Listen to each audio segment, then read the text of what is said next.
I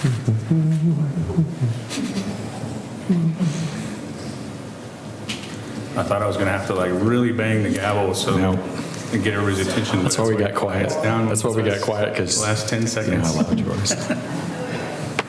All right, it's 1 o'clock, time for our regularly scheduled meeting. Welcome, everyone. Madam Clerk, do we have a quorum? Yes, Mayor.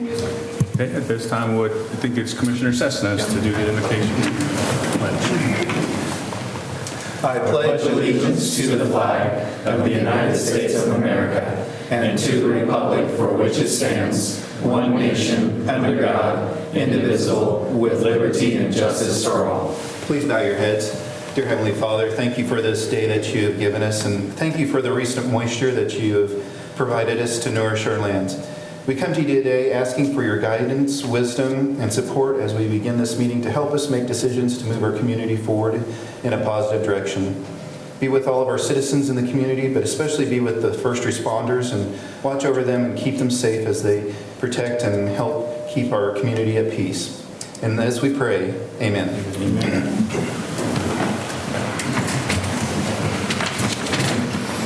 Okay, so just really quick announcement, if you could move up to the microphone when you speak. I think we're having some microphone issues, so just to get out there.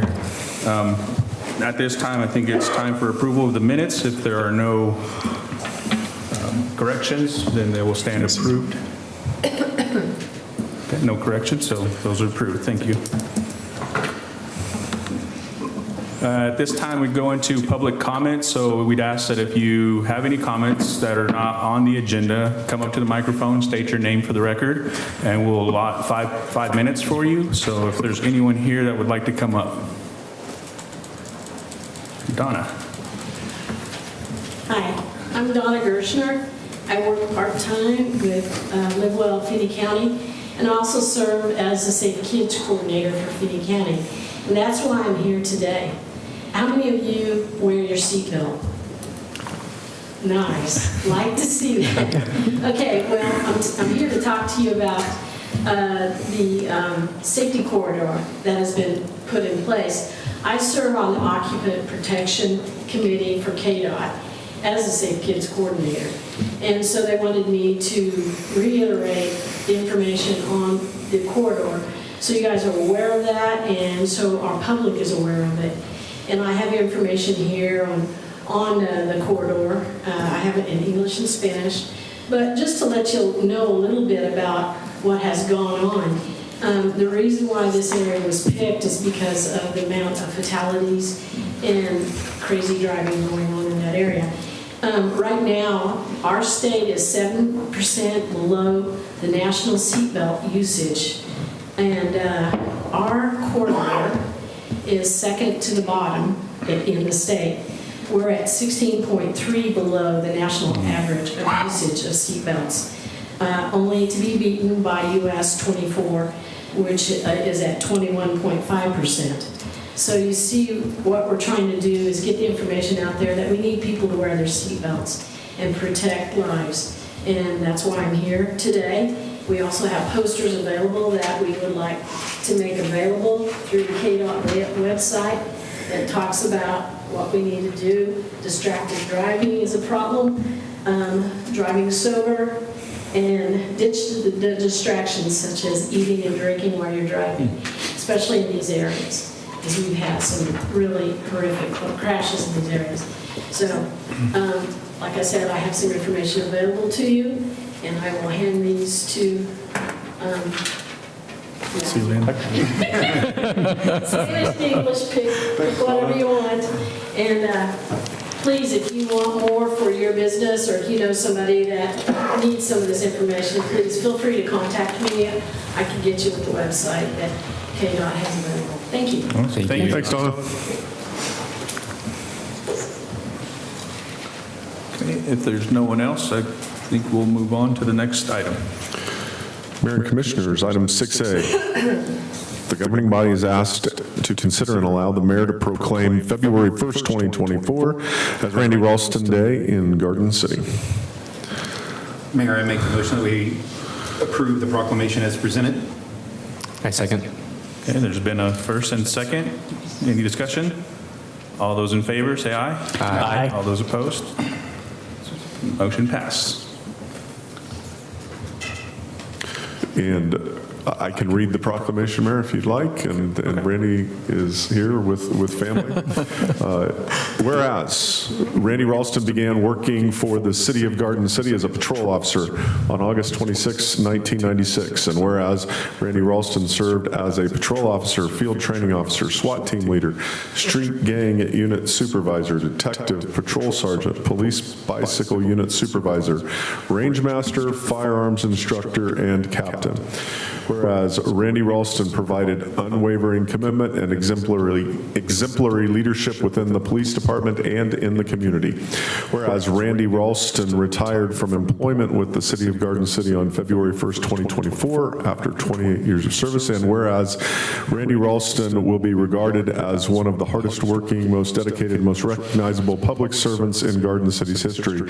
Now, therefore, I, Manny Ortiz, Mayor of the City of Garden City, do hereby proclaim February 1st, 2024 as Randy Ralston Day in Garden City, Kansas, and urge all citizens to acknowledge and express their sincere appreciation and thanks for his service to this community and commend him for the manner in which he has carried out his responsibilities and duties for the City of Garden City. Signed and sealed this 6th day of February 2024. Manny Ortiz, and I think we give permission to celebrate it on the 6th and 7th.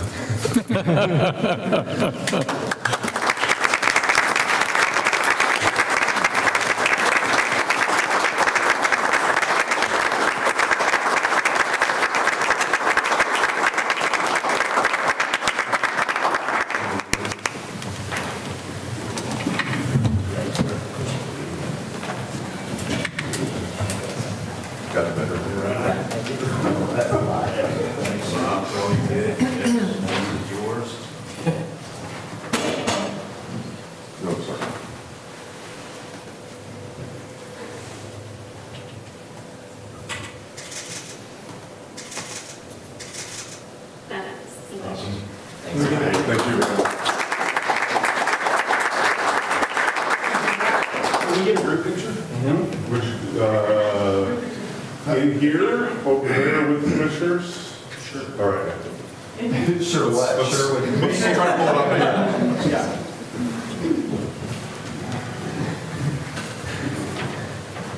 Hey, will you push that one down, Manny?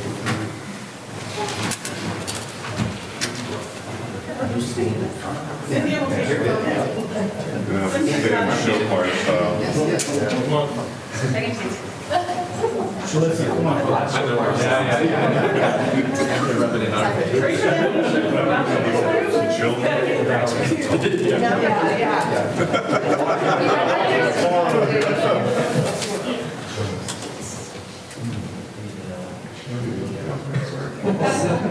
Just in that direction. You know that smell. Yeah.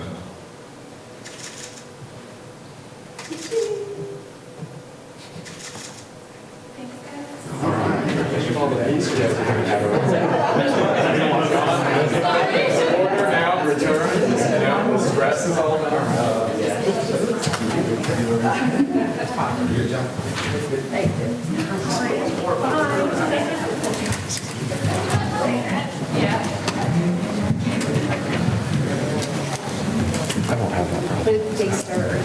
Oh, yeah. They start doing this early. That's right.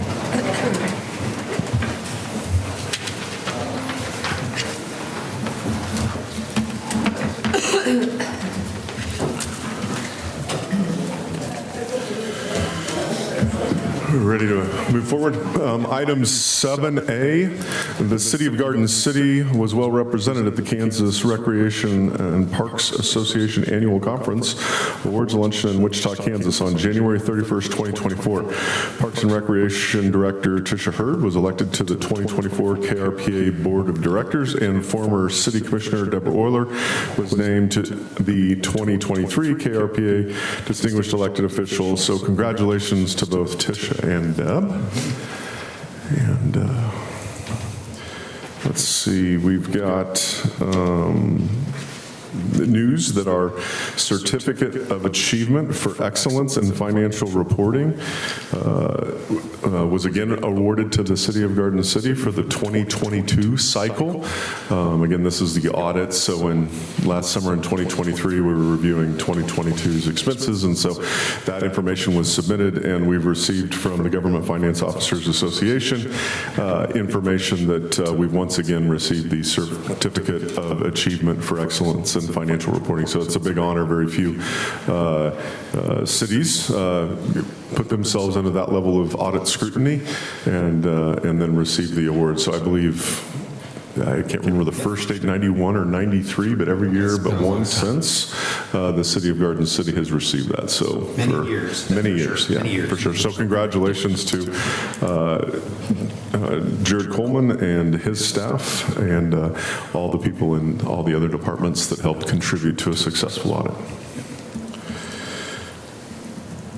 The Sales Tax Oversight Board met yesterday, and Mayor Ortiz, I believe you're going to provide the update from that committee? Yeah, so I'll give the report. We did meet yesterday. The committee approved for the city to provide internal funding for sales tax projects.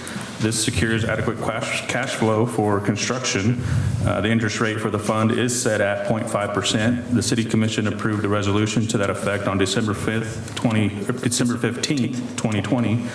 A second ordinance and resolution were approved by the City Commission on December 7th of 2021, authorizing the issuance of temporary notes to allow for internal financing within the city, including payment for the sales tax projects, with repayment of the temporary notes being made from the 30-cent sales tax revenues.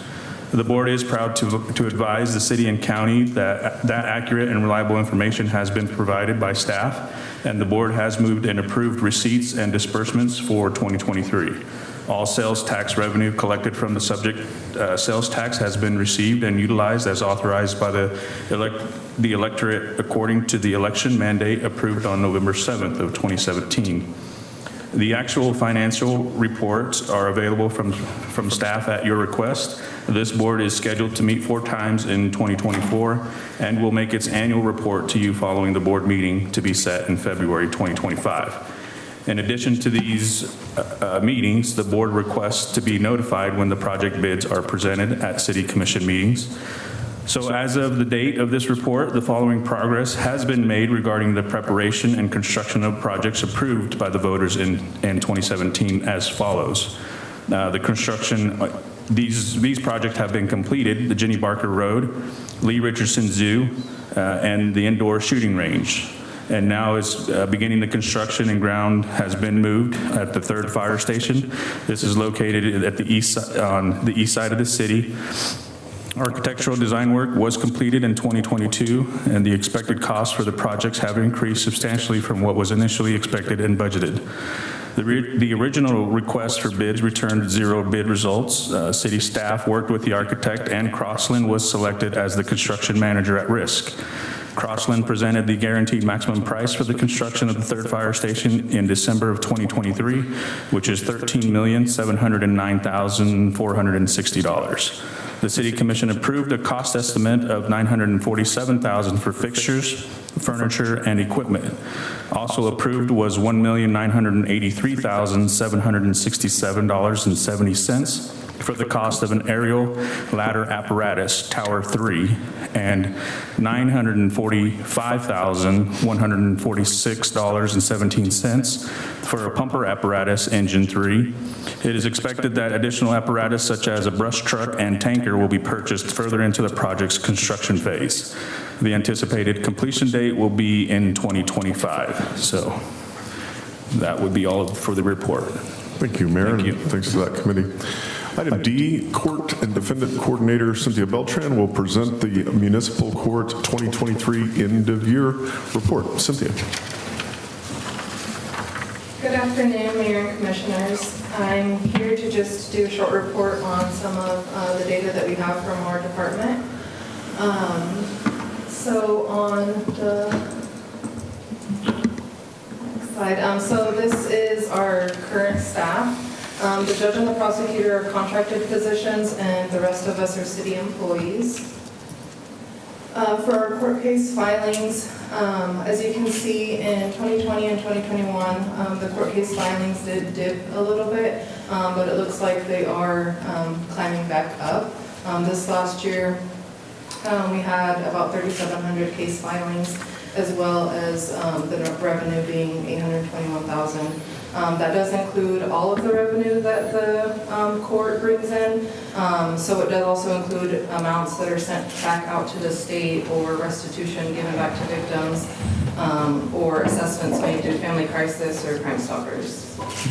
So for the average for this last year was 217. For the 5-year average, we have about 3,000 cases, and then the revenue for that is around $720,000.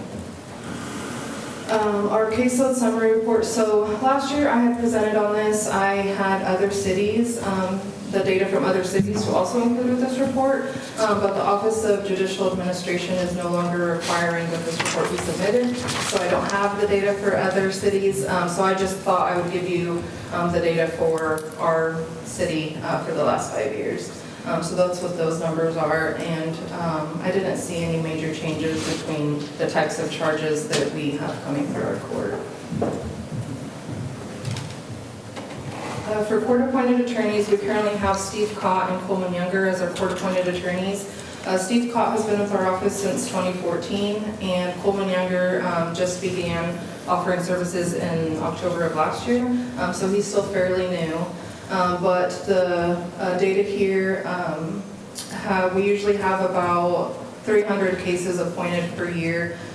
Like you see, in 2020 it did dip down a bit because of the amount of cases that were filed and because we were closed for a portion of that year. But that is the amount also that is paid out to the attorneys as well.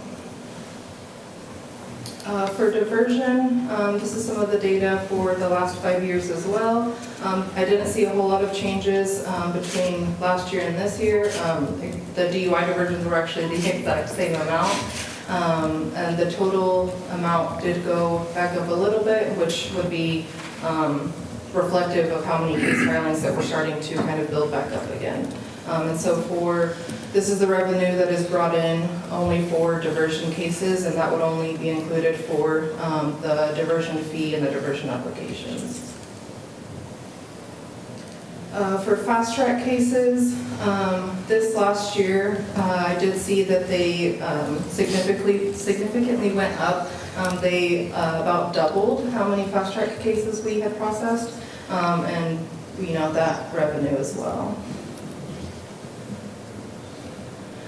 And then we are in the middle of implementing a new software, as many other departments have in the last year. And so we're also using Tyler Technologies for our new software, as well as the police department and fire. So with our side of the implementation, we're looking to see a lot easier access for the public to be able to make payments. So they'll be able to, we'll be able to identify cases ahead of time to be able to let them know whether they're able to pay that case online, or if they, instead of them having to come to the window or having to call to be able to do that. With reporting, we'll also be able to, basically any data that's in our system, we'll be able to customize reports and be able to pull some of that data based off of what we're needing to look at. And access, so attorneys will be able to access their cases directly from an online portal, which will make things a lot easier for them. And then also with attorneys and reporting, we'll be able to build out reports for them as well of all of the clients that they currently have, and with their address and phone number and everything up to date on it as well. And then with efficiency, there will just be a lot of different items that will be able to be improved. For example, with our warrants, we won't be having to put them in on our side and then have the police department also put in the same information on their side. Our systems will be able to communicate a lot better with that regard. Also, a lot of our paperwork will be able to have a barcode placed on paperwork, so if we send that out and it comes back, we would just scan it in, it would automatically go into whatever case it's needed to be in. And then just with, us being able to offer like payments online, we probably won't be needing to make as many, payments in person or on the phone. And we're just really looking forward to all the different features that it's going to have. We'll also be able to send out notifications to people about their court dates, so we'd be able to remind them, that their court date is coming up, or, if they're on diversion or probation, we'd be able to remind them about making payments or turning in whatever requirements that they need. So those are the basic things for that, and that's really all I have for you. Do you have any questions? Does the new system have like a text reminder? Because I know that's really popular with everybody, so I didn't know if that's part of that new system. And Yes, so it'll be, we'll be able to let them choose if they want text or email. emails. Ms. Beltran, I'm not really familiar with fast track cases. Could you explain that a little bit? Oh, yes. So Fast Track is a program that we have that amends a moving violation to a non-moving violation. And really all it is they would pay $150 on top of what they currently owe for the fine and court cost. So that way it's amended and they don't have that on their record. And then it takes the place of having them to do a traffic diversion so that they wouldn't have to do like any community service or driving class or anything like that. It's just a payment that's taken at the window. Gotcha. Thank you. Great job. Thank you. Thank you, Cynthia. Saves on your insurance too. Items E, F, and G are other staff reports. Do you have any questions on those? All right. I noticed on the sales tax that I think we actually hit a record on the amount that we collected for our sales tax over everything else for the same month over year to date. So that's nice to see. I agree. Yeah, I believe we did. All right. Meetings of note.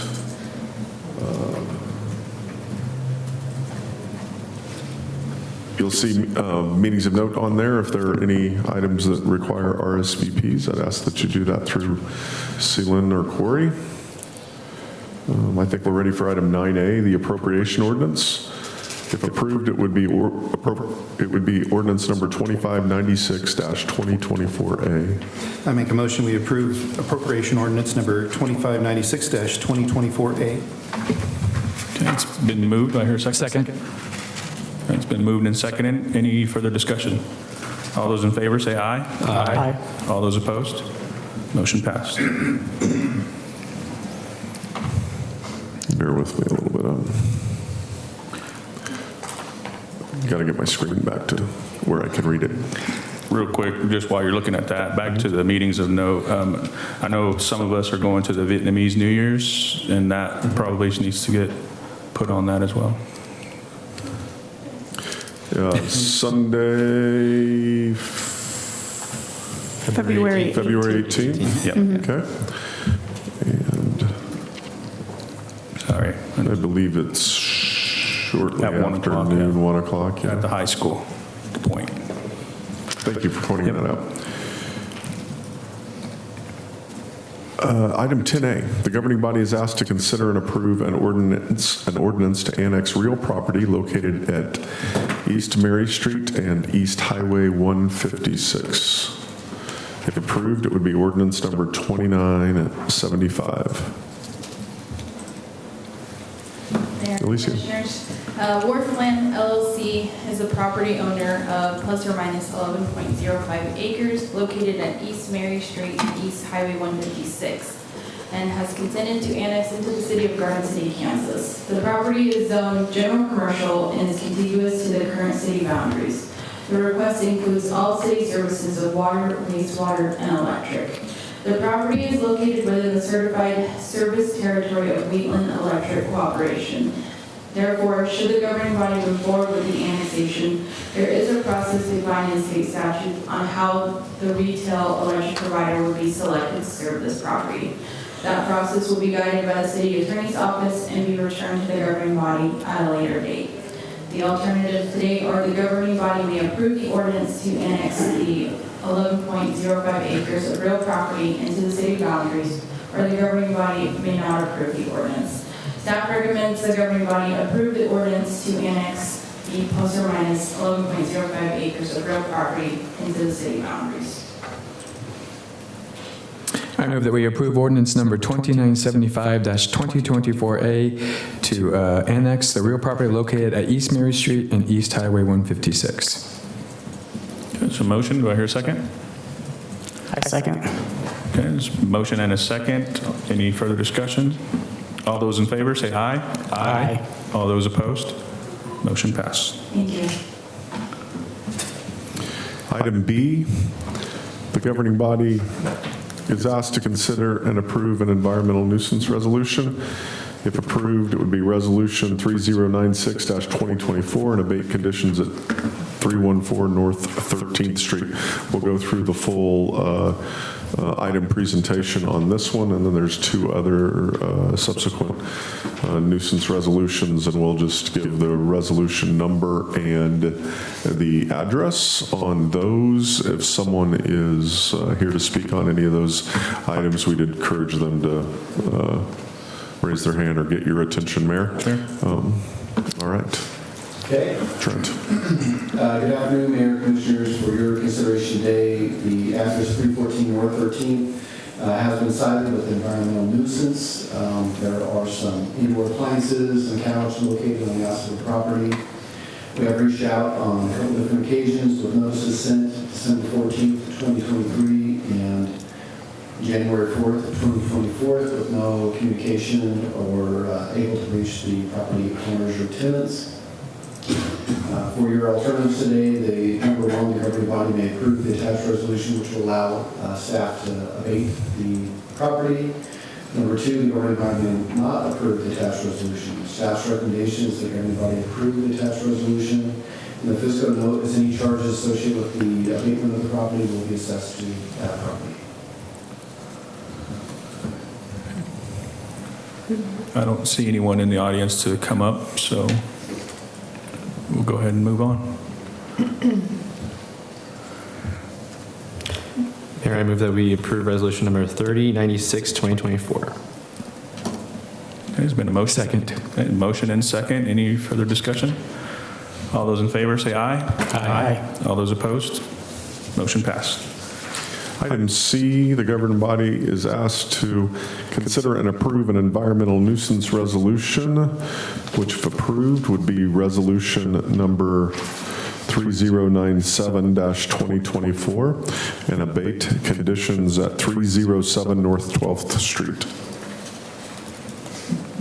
Okay, I don't see anyone here for that unless there's someone in the other room, but give them a second. Mayor, I move to approve resolution number 3097-2024. I second. Okay, there's been a motion and a second. Any further discussion? All those in favor say aye. Aye. All those opposed? Motion passed. Item D, the governing body is asked to consider and approve a motor vehicle nuisance resolution, which if approved would be resolution number 3098-2024 and abate conditions at 611 West Fulton Street.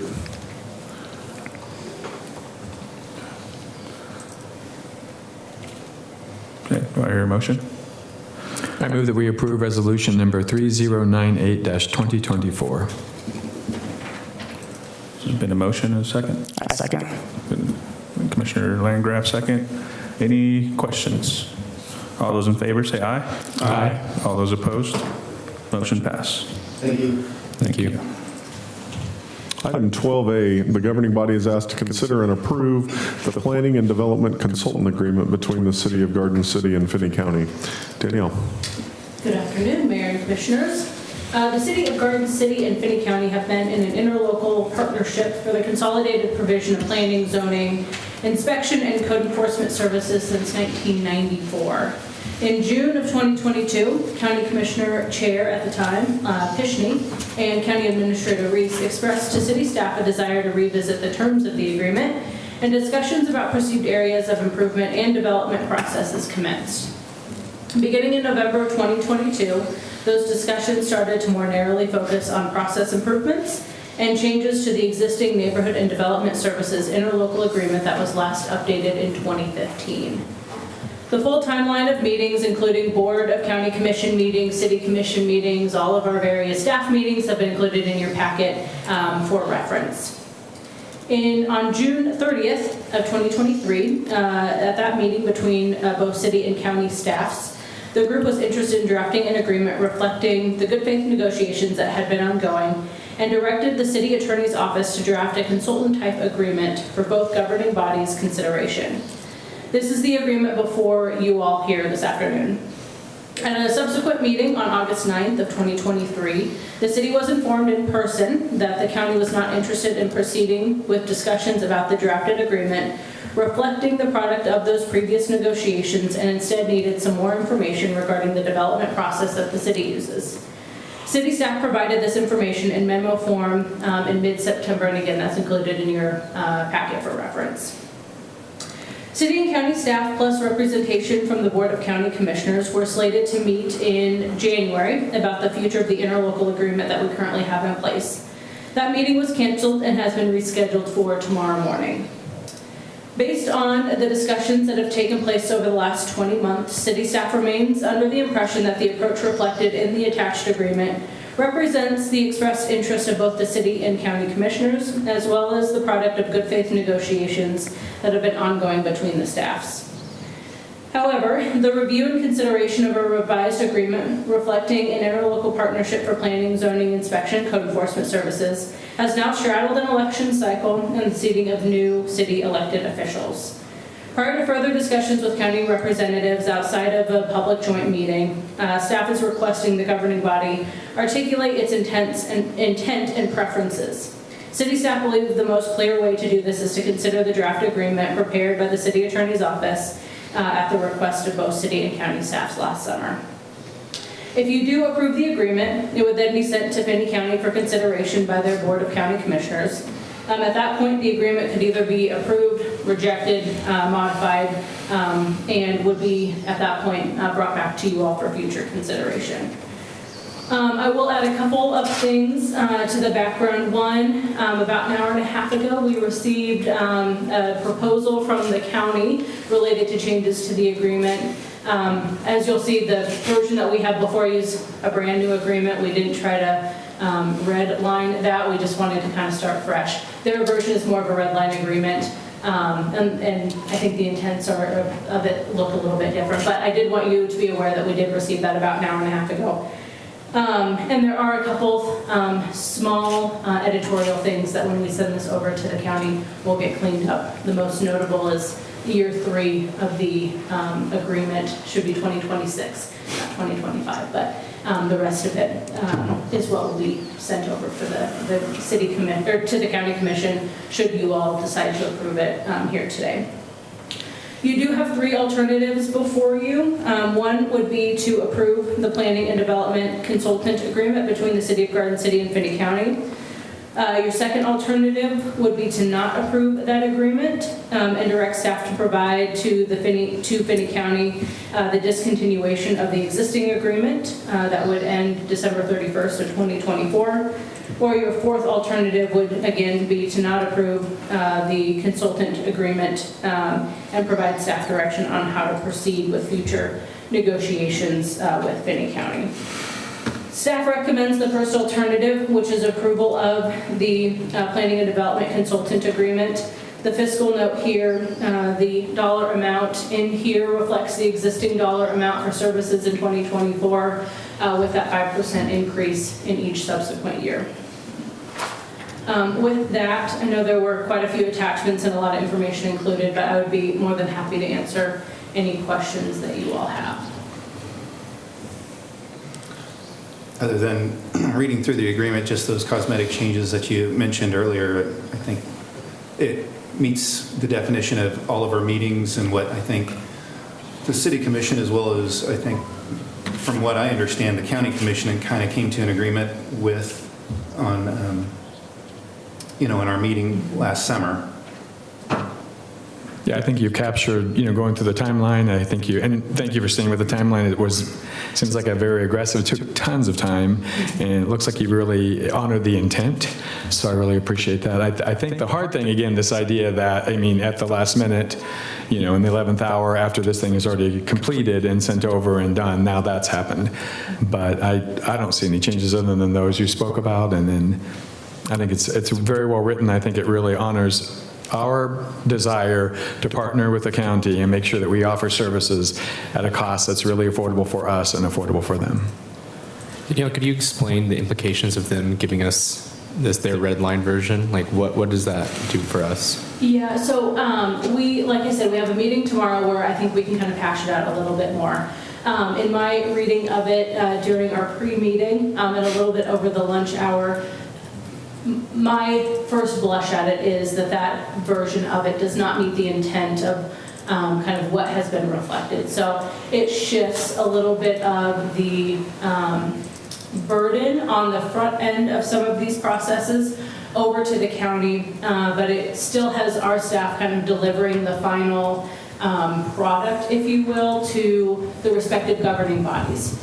I think the challenge with that is that doesn't reflect necessarily our staff's interpretation or recommendation related to moving these items forward. And so there's a potential for conflict there if our staff's interpretation and the county staff's interpretation don't align. And it would be our staff getting up in front of a governing body and presenting a recommendation that they may not agree with. And so our staff would still take all of those questions and all of kind of that heat when it's not really their recommendation that they're moving forward. So I think that's the biggest challenge that I see with kind of the version that they've presented. Our model kind of flips that and says, look, we will continue to do kind of the back end work. We'll move things through the process. We'll keep them in line with our kind of stated timelines and those types of things. And then we will, like we typically would do, write up a memo saying this is our recommendation. But instead of that memo getting delivered to the Planning Commission or to the Board of County Commissioners, it would get delivered to their city staff to be able to review and look at it and say, yes, that either aligns with what our interpretation of those regulations are, or, you know what, maybe it doesn't, and these are some additional things we would like to add into that conversation, at which point they then would be the ones kind of making that recommendation and proposal to the Planning Commission or to their governing body. So it kind of flips that script a little bit, because in a lot of the conversations we've had, it's really reflected on, I think, there's a desire for them to have a little bit more control over what some of those processes look like. They've got more staff on board as it relates to development, and they've got some expertise that they haven't always had. And so with that kind of opens up a wider array of scope and ability for them to move some things forward. And what we're trying to do is make sure our staff doesn't get caught in the middle of, you hear one thing from a county staff member and then another thing from a city staff member, and now in a public meeting we're having to try to figure out which of those two paths we want to go down. So that's kind of what we're trying to clean up with this, and have those clear lines of roles and responsibilities. Gotcha.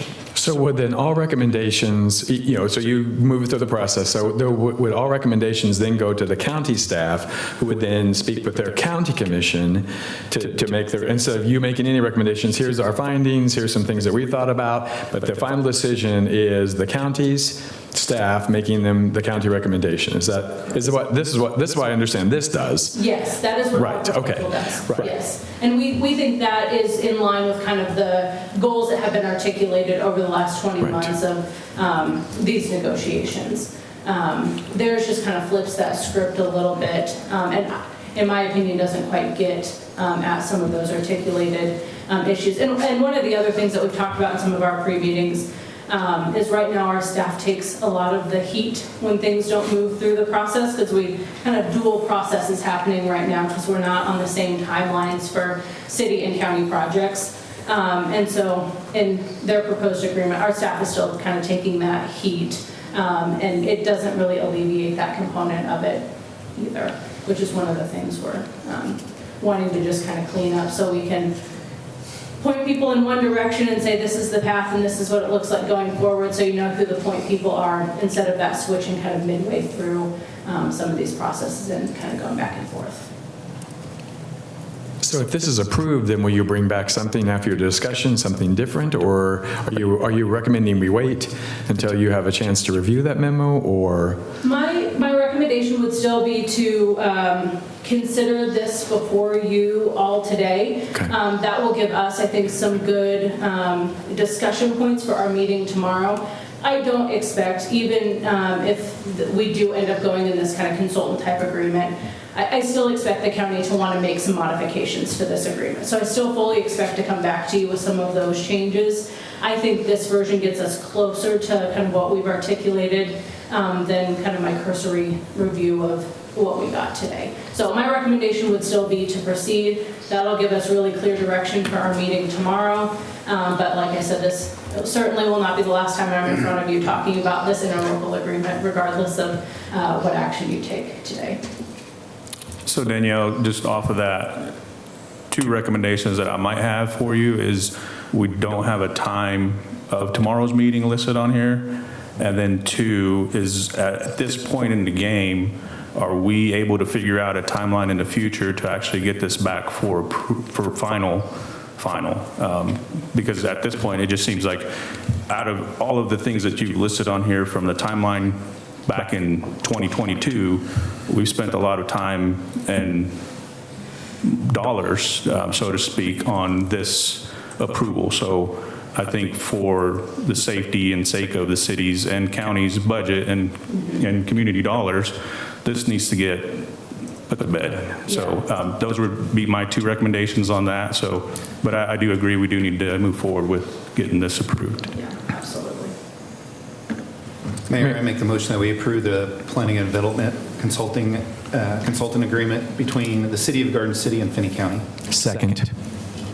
Okay, it's been moved and seconded. Any further discussion? Yeah, all those in favor say aye. Aye. All those opposed? Motion passed. Thank you, Danielle. Thank you.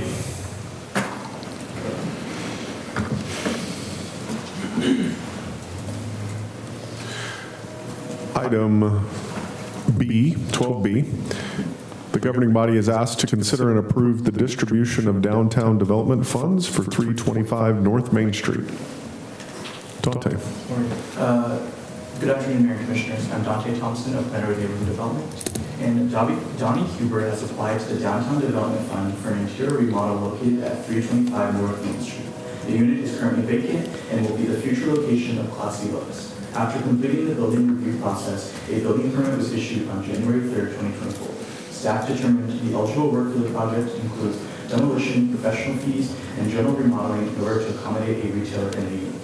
The total costs for the eligible work are estimated to be $115,788. Based on the project scope and design plan submitted, staff concluded a score of 5 points. The project was awarded 4 points for allowing a new retail business and another point awarded for potentially drawing customers from the surrounding area.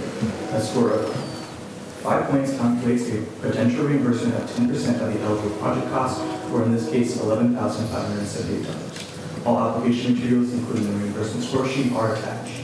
This is the first Downtown Development Fund of 2024. The Downtown Development Fund has a current balance of $200,000, and based on the potential reimbursement score determined by staff, approving the application will leave a remaining balance of $188,422. The proposed retail conforms with the Garden City Comprehensive Plan, Downtown Plan, and the regulations. There are 3 alternatives in front of you. The governing body may fund the award at $11,578. The governing body may fund the award at a different amount. 3, the governing body may not fund the award of the Downtown Development Fund application. And staff recommends the governing body fund the award at $11,578. Unfortunately, the applicant couldn't have here today, but I'm happy to answer any questions. Any questions I will attempt to answer that you have. I think this is pretty, I mean, for being the first one that's set. So a personal question, were you the one that helped like fill out the application and get the process going for scoring? How was that process? Yeah, so Donnie filled out the application and then staff comes in on the reimbursement score sheet. And that's where we go through and evaluate the project and the project costs and what it applies to, and the scope of the project and determine the score. Okay. I mean, it's great to have true retail. I think that's what's really exciting. Yeah. And having any additional downtown is awesome. Mayor, I move that we approve, Mayor, I move that we fund the award at $11,578. Okay, it's been a motion. Here a second. Second. Okay, it's been a motion and seconded. Any further discussion? All those in favor say aye. Aye. All those opposed? Motion pass. Thanks. Item C, the governing body is asked to consider and appoint Carlos Murillo, representing Social Services, and Hazel Elliott, representing State Parole, on the Adult Corrections Advisory Board for 2-year terms from February 2024 to January 2026. Do you want to do it? You got it? No. I'll speak from here. This is per state statute, KSA 755297. The city does appoint 3 members to this committee. Chief Pruitt is currently appointed already to this committee. Carlos Murillo, as stated in the memo, will, if approved, would represent the social service member, and Hazel Elliott would represent the state parole representative number, but it would be, as Matt stated, for 2 years, beginning 2024 to 2026. And this comes as a recommendation from Beth Beavers, which is the director of the 25th Judicial, I believe. Mayor, I make a motion that we approve the appointment of Carlos Murillo and Hazel Elliott to these positions as presented. I second. Okay, there's been a motion and second. Any further discussion? All those in favor say aye. Aye. All those opposed? Motion passed. Item 12D is the consent agenda. If you don't wish to pull anything off and talk about them separately, the appropriate motion would be to approve D1 through 6. Mayor, I make a motion we approve the consent agenda, D1 through 6. There's been a motion. I second. There's been a motion and second. Any further discussion? All those in favor say aye. Aye. All those opposed? Motion passed. Wraps up the business items, Mayor. We're ready for section 13, Commissioner reports. Okay, Commissioner reports. Commissioner Cessna. Yeah, very good pre-meeting this morning on where our streets are and condition, and looking at ways to help improve those, our streets in our community. I want to thank Randy Ralston for his many years of service in the community, 28 years. That's a long time to serve, but great to see him, and then hate to see him leave, but I understand with retirement and how that goes. And congratulations to our staff on receiving the Certificate of Achievement for Excellence in Financial Reporting. Again, it's always nice to see that our staff does an outstanding job in reporting. And then last, Trist Hurd and former Mayor Euler on their 2023 KRPA Distinguished Election Official and Board of Directors. So congratulations. That's all I've got. Okay, Commissioner Landgraf. I'd just like to repeat what was said during public comment. I think it is very important, the corridor, and also just to remind the community to remember to buckle up, that buckling up does save lives, and it is important. So please, just want to remind the community about that. Also, the pre-meeting was a very good, informative meeting. I'd like to thank PEC engineers for putting it together. It's very good. Learned quite a bit about their roads and the conditions of them, and also just want to thank staff as well for that as well. Thank you. Okay, thank you. Okay, Commissioner Wynn. A couple weeks ago, I had the privilege of going to Local Government Day in Topeka. It was great to get a quick crash course on really what to advocate for us as Garden City toward Topeka. And then a few congratulations are in order. First is to Captain Ralston. I've known him since in 7th grade, and it's funny, he's been serving longer than I was alive. But he has been a tremendous help, not to me, but to the entire community and all the lives that he saved in those 28 years. Also, congratulations to the 2023 Firefighter of the Year and a carpenter. Tremendous thing to be the face of the city and just go out and serve so dearly that she receives this award. And also to the Spelling Bee winners for our county, Michael Rodriguez from Gertrude Walker and Cheryl Ney from St. Mary's. I know they will represent us well at the state spelling bee.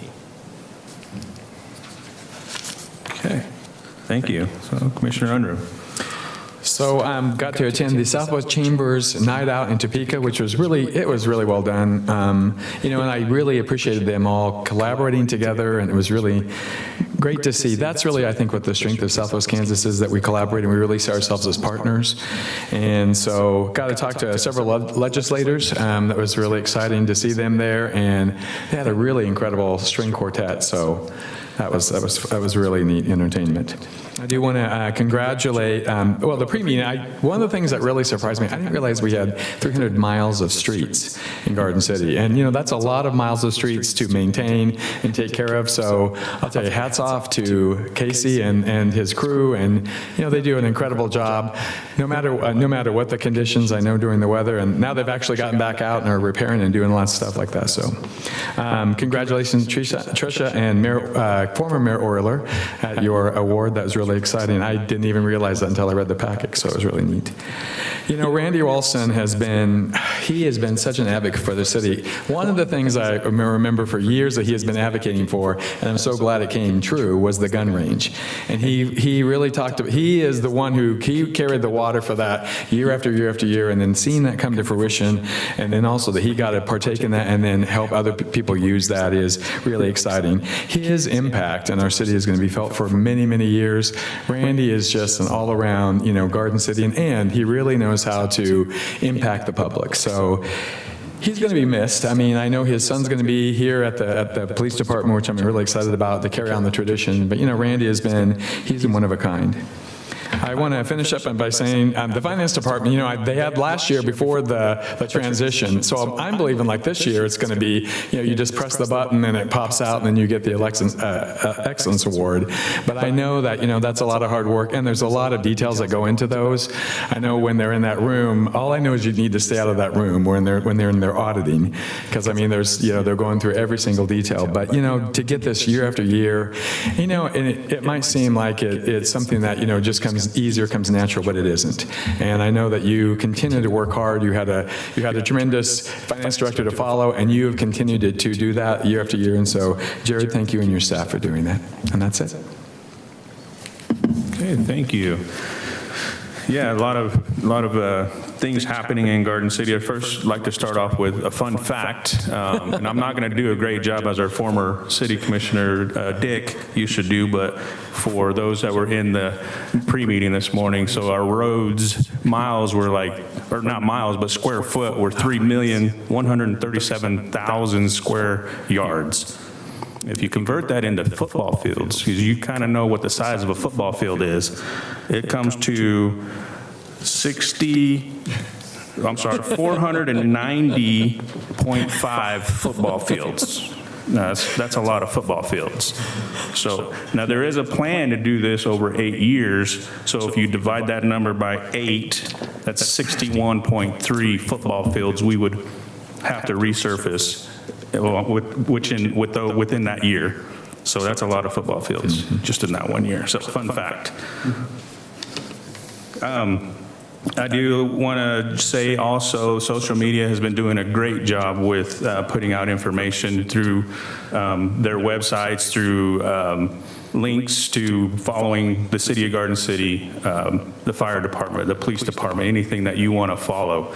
That's some great information that you can get right away. For instance, the Jenny Barker Road intersection, if you didn't notice, there was construction going on for that to get that put back in, so replacing that, and so just be careful of that. They kind of noted that. Another one, construction-wise, the fire station is underway. They did groundbreaking a couple weeks ago, so that's exciting to see dirt being moved over there and kind of putting in place. So it's exciting to see what's happening in Garden City with some new projects. It's tough to see right now, but here within a few months, you'll start seeing some steel going up, so that's exciting.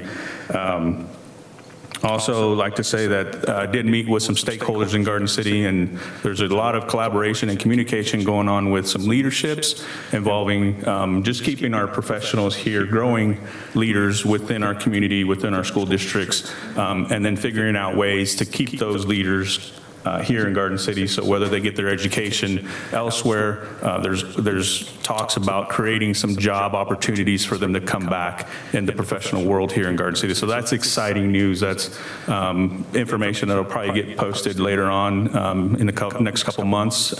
So look forward to that. But a lot of great talk about leadership in our community. So those, if you want to get involved, that's a great opportunity. So I just like to encourage everybody to plug in to Garden City. There's a lot happening. We don't just serve Garden City, we serve the surrounding area of Garden City, so including our neighbors, Liberal, Dodge, Scott City, Lakin, so, and that's just a part of it. We do extend out into Colorado and Oklahoma as well, so we got a big area that we serve. We'd like to just keep advocating to shop local, shop here in Garden City, and support our neighbors. So I believe with that, we'll go ahead and close. So thank you, everybody. Meeting adjourned.